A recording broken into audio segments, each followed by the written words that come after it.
there has been really a strange series of events that have revolved around ammo over the last 4 or 5 years. And I really wholeheartedly believe that the reason there's so much just strange things, we'll get into what's going on with ammo here in a second, but the reason that's going on is because even way before that, the government has tried to control guns. They've tried to control who can have them, what they can have. They definitely want to know what you have. Most of the government wants a registry bad, and there's little efforts on trying to establish that, but most of those have been challenged in court because for the most part, our freedom to carry and hold guns and have guns have been upheld, and our freedom to restrict what the government knows about our guns has been, for the most part, upheld. Now, we could talk about what the government knows about your guns in a whole other video. I don't believe, and I don't really see a scenario where they would know what kind of guns I have and so on. Do they know I own guns? I'm sure they do. Do they know what kind of guns and how many? I don't believe they do. So what the government has done as they've chiseled away at our Second Amendment rights through guns is they realize, well, wait a second, the court isn't protecting ammo like they're protecting guns. That's a big deal because now what we're seeing is there is a control of ammo. And it's not just the government, it's the private sector getting in on it as well. Because the combination of ammo rules, and we'll talk about what those are here in a second, the combination of ammo rules and red flag laws that are, for the most part, local things. There's no red flag laws in Missouri, but they seem to be all over this country. And then you have power-hungry sheriffs thrown in the mix. Here's the strange thing that's really taking place in ammo, and this is, you need to avoid doing this, first of all, because if you're doing this, you're being tracked.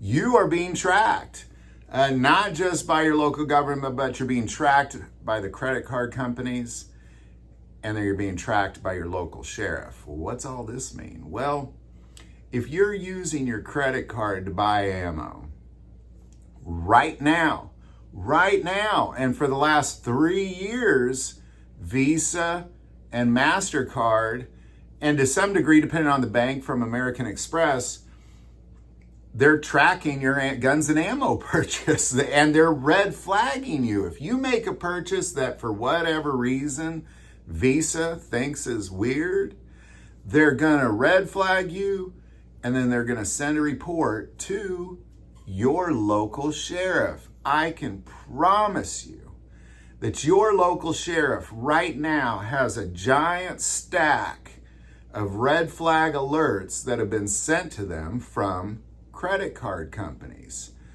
Well, the reason I know that is because in 2022 alone, 5.1 million red flag alerts have been sent to local sheriffs from Visa and MasterCard. And that's not including American Express or Discover or the smaller banks. That is just Visa and MasterCard.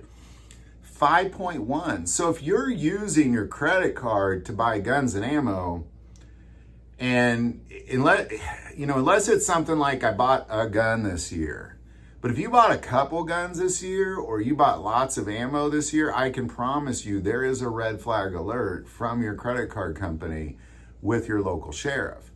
5.1 million, that's a big one. Now, here's the problem with that. I'm in Jackson County, Missouri, so I'm kind of in the Kansas City County, so our local sheriff is a city sheriff. I don't really know anything about him, to be quite honest. I couldn't tell you his political affiliation or anything. I don't even know his name, to be quite honest. Just being honest.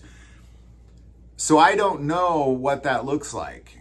But once you get into the outskirts, into the country in Missouri, I can almost guarantee that the sheriff is filing that in the garbage, most likely, but not all of them. Not all of them.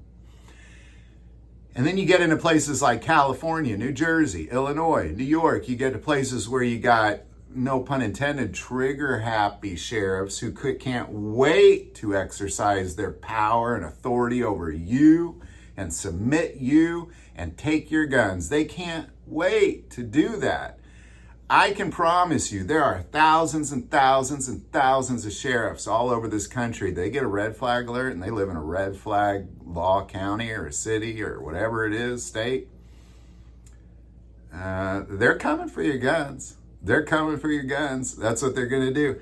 And the red flag laws, I've said this before, they are by far the most dangerous thing to the Second Amendment, simply because all they have to do is think of you as dangerous, and they can take your guns. No due process, no day in court. Eventually you'll have your day in court, but it's take the guns first, like our presidents have said in the past. Take the gun. I like take the guns first, and then you go to court. That's always what the government wants. It's the biggest threat to the Second Amendment. Well, why? Well, think about it for a second. Nazi Germany was very, very gun friendly, but there was a moment in time where they decided that the Jews were just a little too dangerous. So if you were a Jew, you lost your gun rights, and they took your guns. And that's how it all began. Here in the U.S., the Indians are dangerous. We got to take their guns. What if there's a day where Christians are deemed dangerous? We got to take their guns. This is the problem with red flag laws, is it usually leads to a tyrannical, murderous government. Usually is what it has. They take your guns, then they take your life, and they take your freedom. This is how it all plays out. And and you have the private sector feeding it. So don't allow them to feed this system. Go to the ATM, get some cash. It's just as good as money. Take it in, buy your ammo with cash, buy your guns with cash. Stop using credit cards. And to be honest, with all the credit card fees, most people give discounts when you don't use credit cards. If you're using your credit card to buy guns and ammo, you are being tracked. If you bought multiple guns in a short period of time, you probably have a red flag alert sitting on your local sheriff's desk. If you bought thousands and thousands of rounds of ammo, you probably have a red flag alert sitting on your local sheriff's desk. The question is, what's he going to do with it? So there you go, man. Don't use your credit card to buy ammo. It's just that simple. Any thoughts or insight on any of this, definitely put it below. Do want to take a moment and say most people watch this channel, not subscribers. Click that subscribe button. It greatly increases the algorithm and our ability to get these messages out. That link is also below. But the most important part of this channel is we take prayer requests. So please don't ever hesitate to send that in. Thank you for watching this episode of God, Family, and Guns. And as always, love God, love your family, love guns.